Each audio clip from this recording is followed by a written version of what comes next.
Okay, so let's talk about some of the updates to the user experience that are a part of R3 for 2024.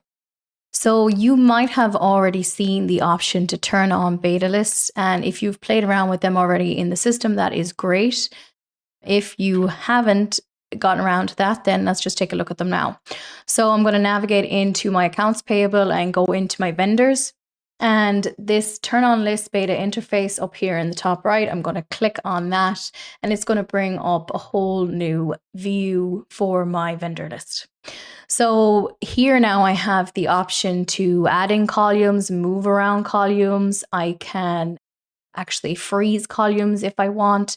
Say I wanted to freeze this column, so when I'm scrolling across, it's always going to remain. I can do, let's say if I resize it, I can do text wrapping, for instance, is another new option. So this is a cool new feature, and I was kind of skeptical first when I saw these beta lists, but the more I get into them, the more I am impressed with them.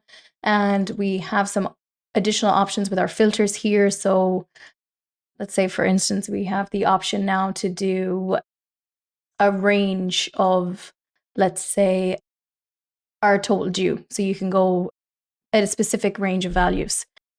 And then you also have the option to do an and or operation here for your filters.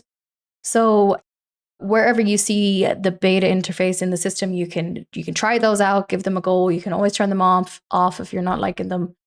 But that is part of the new release.